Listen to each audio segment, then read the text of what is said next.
Bienvenue sur Mémoire vivante, où les instants qui bouleversent des vies deviennent des légendes immortelles. En 1972, dans un auditorium vibrant d'émotions, Sophie Miller, une fillette de 7 ans en robe rouge, pose une question déchirante à Bruce Lee, maître martial et icône planétaire. Sa quête de sens face à la perte de ses parents fige la foule et touche le cœur d'une star. Cette saga de 90 minutes retrace un moment où la vulnérabilité révèle une force universelle, où une enfant enseigne à un héros. Plongez dans cette histoire d'humanité, de foi et de courage, qui résonne à travers les décennies. Abonnez-vous, likez et activez la cloche pour vibrer avec nous. Un silence sacré envahit l'auditorium de St. Elizabeth's Community Hall en 1972. Sophie Miller, 7 ans, se tient face à Bruce Lee, sa robe rouge éclatant sous les projecteurs, une bible usée serrée contre son cœur. Sa question, simple mais bouleversante, résonne comme un écho universel. Comment Dieu peut-il être bon s'il prend les parents des enfants qui en ont besoin?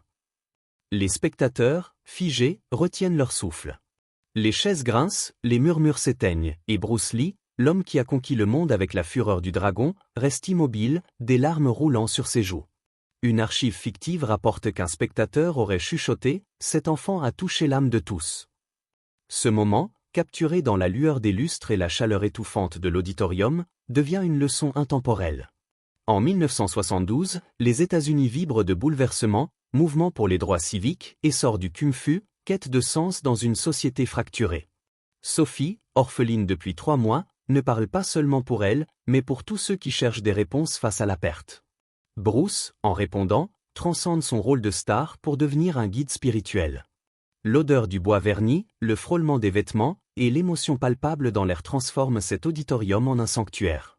Ce dialogue entre une enfant et une légende redéfinit la force. Non pas dans les coups, mais dans la vulnérabilité partagée, un fil d'humanité reliant les cœurs à travers les âges. 3 mois plus tôt, Sophie Miller, 7 ans, vivait dans l'ombre d'un chagrin écrasant.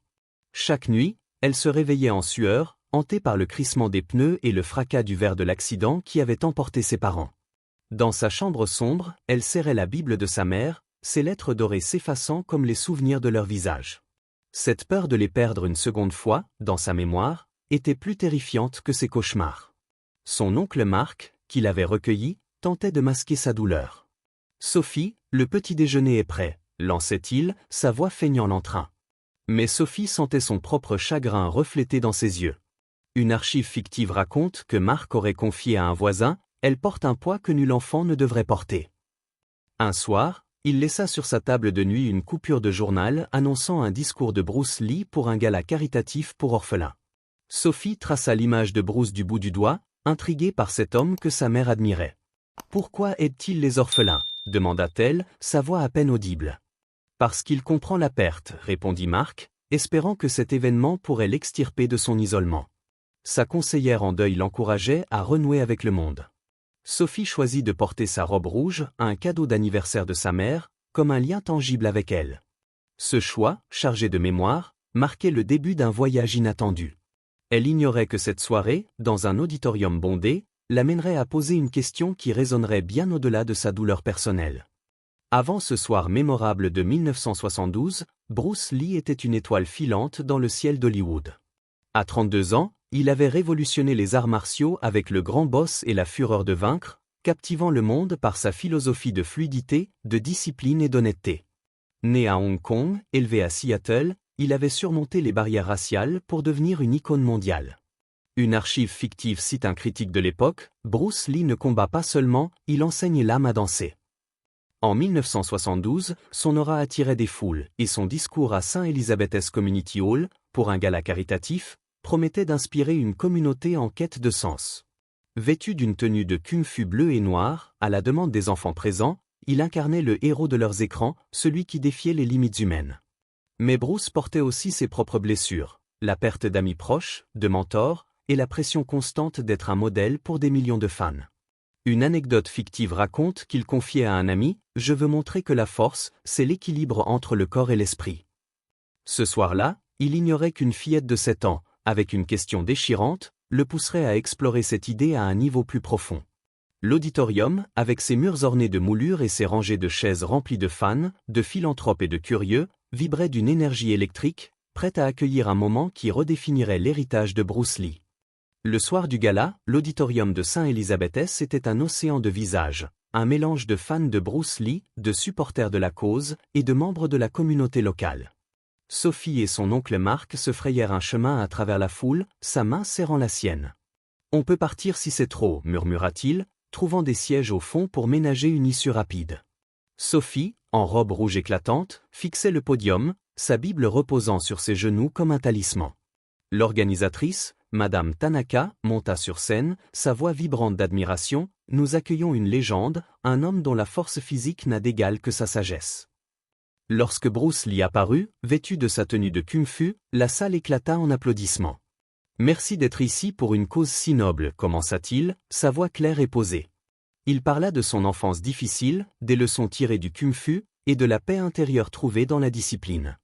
Sophie, captivée, sentit une étrange chaleur dans sa poitrine, comme si une porte scellée s'entr'ouvrait. Un souvenir jaillit, sa mère lisant la Bible, disant « Dieu veille sur les enfants, Sophie ».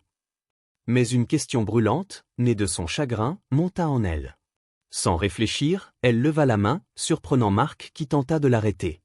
Bruce, interrompu, remarqua la fillette au fond de la salle. « Oui, la petite en rouge, dit-il, un sourire chaleureux aux lèvres. » Les murmures parcoururent la foule alors que Sophie, déterminée, se levait, sa robe rouge scintillant sous les projecteurs comme un phare dans la tempête, prête à poser une question qui bouleverserait l'assemblée. Sophie avança dans l'allée, ses petites chaussures noires claquant sur le plancher de bois, sa Bible serrée contre elle comme un bouclier. La foule, stupéfaite, suivait cet enfant de 7 ans approchant une légende mondiale.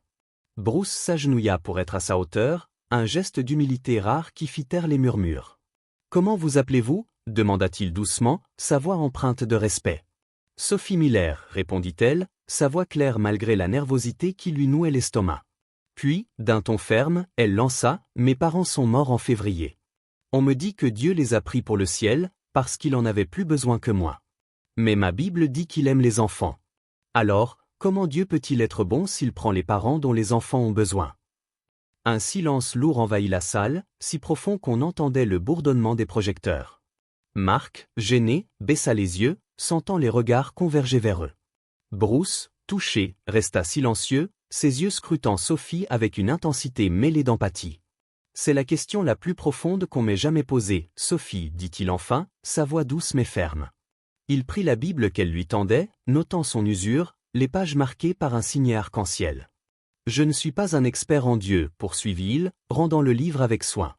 Mais je crois qu'il vit en nous, dans notre cœur. » Il toucha sa poitrine, puis l'épaule de Sophie. « Tes parents sont dans ta force, comme une musique intérieure qui ne s'arrête jamais. » Sophie, perplexe, fronça les sourcils. « Mais pourquoi leur chemin s'est arrêté ? C'est pas juste. » Bruce acquiesça, surprenant la foule par sa franchise. « Ce n'est pas juste. Et c'est normal d'être en colère, même contre Dieu.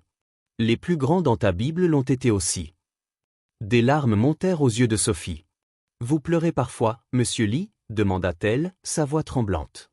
Bruce, ému, répondit « Oui, Sophie. La vraie force, c'est sentir ses émotions sans les laisser te dominer. C'est être comme l'eau, fluide, honnête, mais puissant. » Bruce serra Sophie dans ses bras, un geste spontané qui brisa le silence de l'auditorium. « Je les aime tellement » murmura-t-elle, sa voix captée par le micro. « Ce manque est une forme d'amour qui ne s'éteint jamais » répondit Bruce, ses yeux brillants de larmes. La foule, bouleversée, essuyait ses propres larmes, certains spectateurs échangeant des regards émus. Bruce, reprenant la parole, déclara « Ce soir, Sophie m'a appris une leçon essentielle.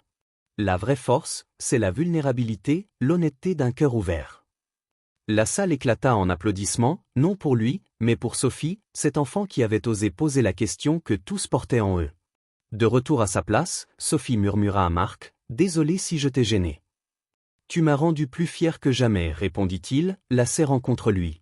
Plus tard, Bruce chercha Sophie avant de partir. « Ta franchise est un trésor » lui dit-il, s'agenouillant à nouveau. « Garde-le, Sophie Miller. » Une archive fictive rapporte qu'un journal local titrait le lendemain « Une fillette enseigne l'humanité à Bruce Lee ». Ce moment, où une question d'enfant unit une foule, devint une légende dans la communauté. Des années plus tard, des spectateurs prétendirent que cette soirée avait changé leur façon de voir la douleur et la force. Sophie, en grandissant, garda sa Bible, y ajoutant un mot de Bruce, Sois comme l'eau. Cette rencontre, un instant d'humanité pure, continue de résonner, rappelant que la vulnérabilité est une force universelle. La question de Sophie vous a-t-elle touché? Partagez vos réflexions dans les commentaires. Merci de nous avoir regardés. À bientôt pour une nouvelle histoire.